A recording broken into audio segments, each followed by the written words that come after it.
ಹೋರಿ ಬೆದರಿಸುವ ಸ್ಪರ್ಧೆಯಲ್ಲಿ ಅವಘಡವಾಗಿದೆ ಎನ್ನುವಂತಹ ಮಾಹಿತಿ ಸಿಗ್ತಾ ಇದೆ. ಮಾಜಿ ಶಾಸಕರಿಗೆ ಗಾಯವಾಗಿದೆ ಎನ್ನುವಂತಹ ಡೀಟೇಲ್ ಸಿಗ್ತಾ ಇದೆ. ಹೋರಿ ಬೆದರಿಸುವಂತಹ ಸ್ಪರ್ಧೆ ನಡೀತಾ ಇತ್ತು. ಹೋರಿ ಬೆದರಿಸುವ ಸ್ಪರ್ಧೆಯಲ್ಲಿ ಮಾಜಿ ಶಾಸಕರಿಗೆ ಗಾಯ ಆಗಿದೆ. ಶಿಕಾರಿಪುರ ಕ್ಷೇತ್ರದ ಮಾಜಿ ಶಾಸಕ ಮಹಲಿಂಗಪ್ಪ ಅವರಿಗೆ ಗಾಯ ಆಗಿರುವಂತಹದ್ದು.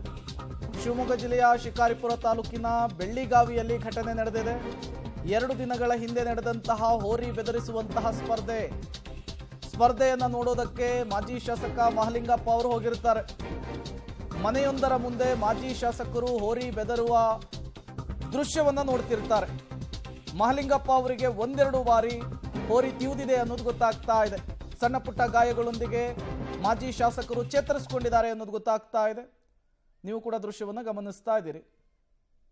ಆ ಹಬ್ಬದ ಹೋರಿ ಇದೆಯಲ್ಲ, ಅದು ಗುದುತ್ತಾ ಇರುವಂತಹದ್ದು ಮಾಜಿ ಶಾಸಕರಿಗೆ ಎತ್ತಿ ಎಳೆದಾಡಿರುವಂಥದ್ದು, ಕೊಂಬಿನಿಂದಲೇ ಎತ್ತಿ ನೆಲಕ್ಕೆ ಹಾಕುವಂತಹ ಕೆಲಸವನ್ನು ಕೂಡ ಹೋರಿ ಮಾಡಿರುವಂಥದ್ದು.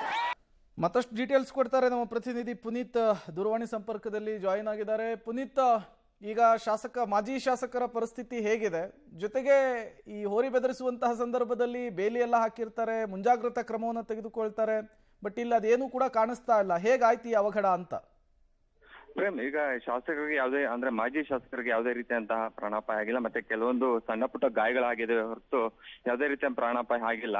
ಪ್ರಮುಖವಾಗಿ ದೀಪಾವಳಿ ಹಬ್ಬ ಸಂದರ್ಭದಲ್ಲಿ ಈ ರೀತಿಯಂತಹ ಒಂದು ಕ್ರೀಡೆ ಅಂದ್ರೆ ಹೋರಿ ಬೆದರಿಸುವ ಸ್ಪರ್ಧೆ ಕೂಡ ಶಿವಮೊಗ್ಗ ಭಾಗದಲ್ಲಿ ಸಾಕಷ್ಟು ನಡೀತಾ ಇರುವಂತದ್ದು. ಆದ್ರೆ ಮುಂಜಾಗ್ರತಾ ಕ್ರಮವನ್ನು ಕೂಡ ತೆಗೆದುಕೊಳ್ಬೇಕಾಯಿತು. ಆದ್ರೆ ಯಾವುದೇ ರೀತಿಯಂತಹ ಮುಂಜಾಗ್ರತಾ ಕ್ರಮವನ್ನು ತೆಗೆದುಕೊಳ್ಳದೆ ಹಿನ್ನೆಲೆಯಲ್ಲಿ ಈ ರೀತಿಯಂತಹ ಒಂದು ಅವಘಡ ಸಂಭವಿಸಿರುವಂತದ್ದು. ಶಿವಮೊಗ್ಗ ಜಿಲ್ಲೆ ಶಿಕಾರಿಪುರ ತಾಲೂಕಿನ ಬೆಳ್ಳಿಗಾವಿ ಗ್ರಾಮದಲ್ಲಿ ಈ ಹೋರಿ ಬೆದರಿಸುವ ಕಾರ್ಯಕ್ರಮಕ್ಕೆ ಮಾಜಿ ಶಾಸಕರಾದಂತಹ ಮಹಲಿಂಗಪ್ಪ ಅವರು ಹೋಗಿರ್ತಾರೆ. ಹೋದಂತ ಸಂದರ್ಭದಲ್ಲಿ ಅವರು ಒಂದು ಮನೆ ಮುಂಭಾಗದಲ್ಲಿ ನಿಂತಿರುವಂತ ಸಂದರ್ಭದಲ್ಲಿ ಏಕಾಏಕಿ ಬಂದಂತಹ ಒಂದು ಹೋರಿ ಅವ್ರನ್ನ ತಿವಿದಿರುವಂತದ್ದು. ಕೂಡಲೇ ಮಾಜಿ ಶಾಸಕರು ಕೆಳಗೆ ಮಲಗಿರುವಂತ ಹಿನ್ನೆಲೆಯಲ್ಲಿ ಯಾವುದೇ ರೀತಿ ಅಂತಂದ್ರೆ ಅದು ದಾಳಿಯನ್ನು ನಡೆಸಲಿಲ್ಲ.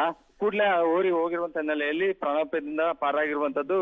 ಈಗ ಅವರು ಕೂಡಲೇ ಸ್ಥಳೀಯರು ಅಲ್ಲಿರುವಂತಹ ಸ್ಥಳೀಯ ಆಸ್ಪತ್ರೆಗೆ ಕರೆದೊಯ್ದು ಚಿಕಿತ್ಸೆ ಕೂಡ ಪಡೆದಿರುವಂತದ್ದು. ಈಗ ಯಾವುದೇ ರೀತಿಯಂತಹ ಪ್ರಾಣಾಪಾಯ ಆಗಿಲ್ಲ. ನಾವು ಇಂತಹ ಕ್ರೀಡೆಗಳಂದ್ರೆ ಹೋರಿ ಬೆದರಿಸುವ ಸ್ಪರ್ಧೆಗಳಲ್ಲಿ ಇಂತಹ ಮಾಮೂಲು ಆಗಿದೆ ಅಂದ್ರೆ ಆಗುವಂತಹ ಘಟನೆಗಳು ಮಾಮೂಲು ಅನ್ನುವಂತಹ ನಿಟ್ಟಿನಲ್ಲಿ ಮಾಜಿ ಶಾಸಕರು ಕೂಡ ಹೇಳಿರುವಂತದ್ದು. ಓಕೆ, ಥ್ಯಾಂಕ್ ಯು ಪುನೀತ್ ತಮ್ಮೆಲ್ಲ ಮಾಹಿತಿಗಾಗಿ.